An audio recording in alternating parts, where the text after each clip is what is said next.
Hey guys, it's Amarantha here. Just going to go over and show you our strat for the normal Nythendra. It's the first boss encounter in the Heart of the Nightmare. As you can tell, we've split the room into two sections.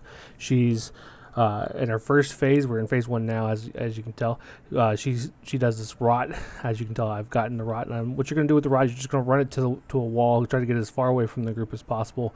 It does do an AOE pulse when it hits you, so you want to make sure that you're spread out about 8 to 10 yards from the group overall. And as you can tell, she does her second ability in this phase is going to be a breath. You just seen the breath happen, and what that does is if you get hit by it, you're going to take a large amount of damage, and then you're also going to apply she's going to apply the rot buff to you, and that's going to leave the green pools on the ground as you travel with it. So you want to kind of avoid the breath so you don't take the AOE damage or the big frontal damage that comes into it. And then what happens is she just basically you just rinse and repeat this phase for a little while, and then phase two, as you can tell, she's going to go. As you can tell, she's going to go into her breath again. Again, just avoid it. Somebody gets hit with it right there, so you can tell where they left the pool on the ground. And here she's going to come up into her phase two, which is called the swarm. She's going to take all those green puddles, and because she's going to take all the green puddles because she's hit 0 energy, and she's going to suck them into her. And as she's doing this, she's going to empower worms and bugs that are on the ground that are going to basically just AoE pulse, do a little bit of damage. So you want to kind of avoid those if there's any green puddles that are coming through you, you want to avoid those as well, because you're going to take the damage that you would normally take after you've been hit with them. So as you can tell, we go back into the phase from the phase 2 to phase 1, and it's just a rinse and repeat fight. It's not very hard. They do throw the rots again. We'll avoid the breast again. We want to keep one side of the room clear, so that way we can jump across to her and run through her to make sure that we don't get hit by the green swarm. It does make the encounter a little bit easier than having everybody just kind of spread around her, so that way you don't have to move as much with the green swirlies.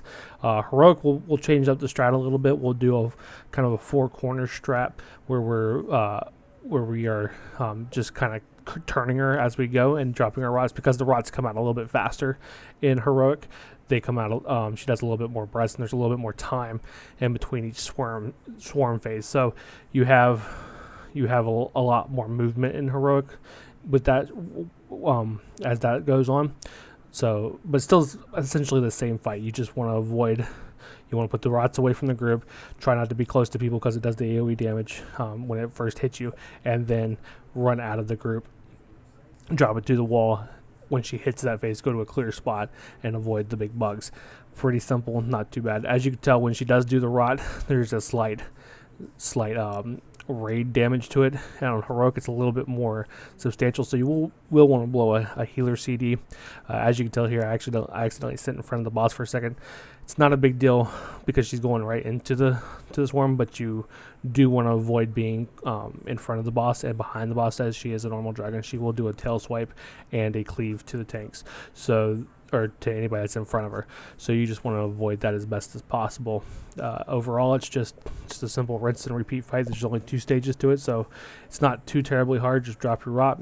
Big thing is if you can control where the rot goes, control where you have a bit of a free space, and then the fight's a simple fight. You'll see she doesn't really move as far as where we place her in this phase. Even in Heroic, she really just spins around where she's going to be, but she's essentially in the same spot at all times. I do hope you enjoyed the video.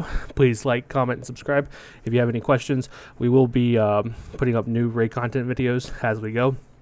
Look for our Heroic videos coming out here shortly. We have cleared normal this week for the second time, so we're going to go in and push Heroic a little bit harder. I do thank you for watching. Please like, comment, and subscribe. Y'all have yourself a wonderful day.